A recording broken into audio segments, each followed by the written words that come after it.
पाठ 2 दोपहर का भोजन शुरू करेंगे। इसके लेखक हैं अमरकांत। पाठ पढ़ने से पहले जानना जरूरी है कि इस पाठ में क्या सार है। पाठ का सार है, ये कहानी एक ऐसे निम्न मध्यम वर्ग की कहानी है जो गरीबी से जूझ रहा है। पाठ में जो मुख्य नायक हैं उनका नाम चंद्रिका प्रसाद है, परिवार के मुखिया। उनकी पत्नी है सिद्धेश्वरी। सिद्धेश्वरी के 3 पुत्र हैं। बड़े वाला मोहन, छोटे वाले को वह छुटका कहते हैं, सबसे बड़े को बड़का के नाम से यहाँ पर जाना जाता है। अभी बीच का पुत्र और छोटा पुत्र जो है पढ़ रहे हैं। छोटा पुत्र तो इतना छोटा विद्यालय भी नहीं जाता। मझला जो मोहन है वह काफी अरसे से पढ़ाई के प्रयास कर रहा है। 3 बार वह 10वीं कक्षा में फेल हो चुका है। मुखिया चंद्रिका प्रसाद जो हैं एक मिल में नौकरी करते हैं। छटनी होने के कारण आज बेरोजगार हो चुके हैं और वह प्रयास कर रहे हैं कि किसी प्रकार उन्हें कोई रोजगार मिल जाए। घर का बड़ा पुत्र मैट्रिक पास है, अपने परिवार की आर्थिक स्थिति को सुधारना चाहता है और इसके लिए वह प्रयास कर रहा है। एक अखबार के दफ्तर में वह प्रूफ रीडरी का काम सीख रहा है। उसको आशा है कि शीघ्र ही मुझे यह काम मिल जाएगा, मैं कुछ कमाने लगूंगा और परिवार की मदद हो जाएगी।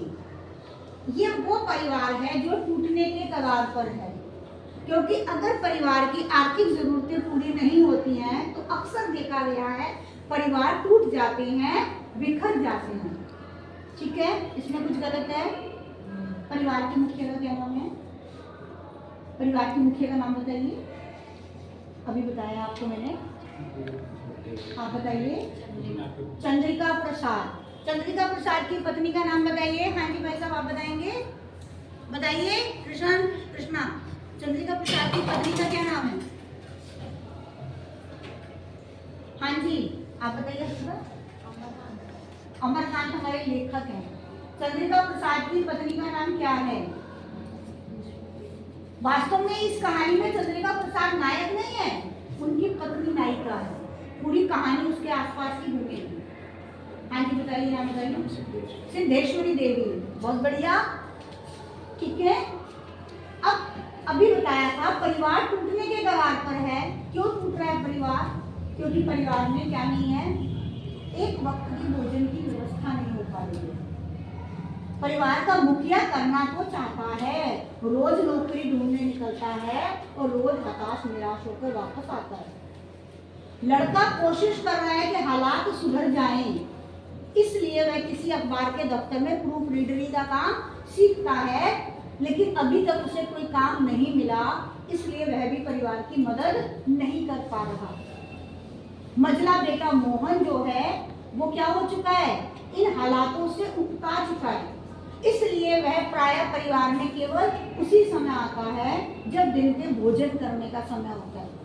परिवार एक दोपहर का भोजन जुटा पा रहा है, उतना ही उसके लिए बहुत है। छोटा बेटा 6 वर्ष का है, प्रमोद नाम है उसका। अभी बहुत छोटा है वह। छोटी छोटी बातों पर रोना, चीखना, चिल्लाना, जिद करना उसका स्वभाव है। क्योंकि परिवार की आर्थिक स्थिति अच्छी नहीं है, इस कारण से उसकी जरूरतें पूरी नहीं हो पाती, तो वह अक्सर जिद करता है, रोता है और रोकर सो जाता है। रोते रोते सो जाता है। उसका पेट हंडिया के समान मोटा हो चुका है। अभी मैंने कहा परिवार में भोजन की व्यवस्था नहीं है, तो उस बच्चे का पेट मोटा क्यों है? क्योंकि वो कुपोषण का शिकार है।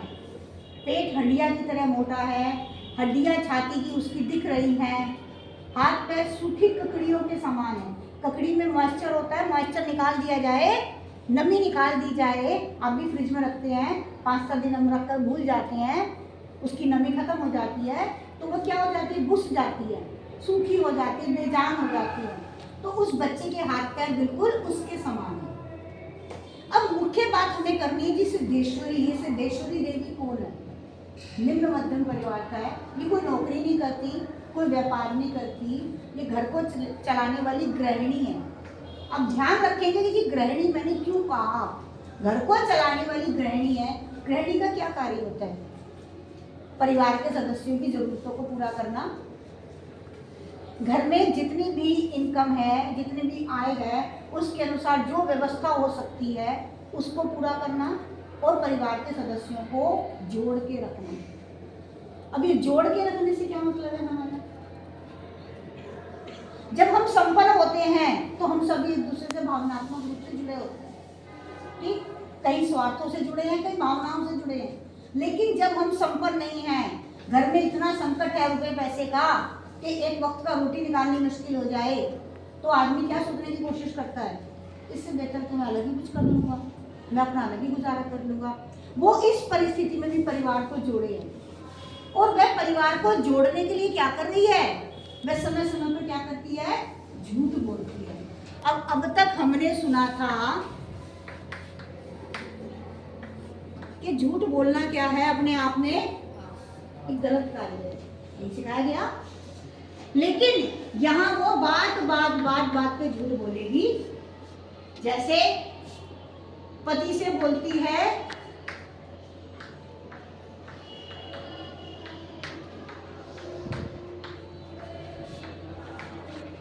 तुम्हारे बच्चे तुम्हें देवता मानते हैं, तुम्हारे बच्चे तुम्हें देवता मानते हैं।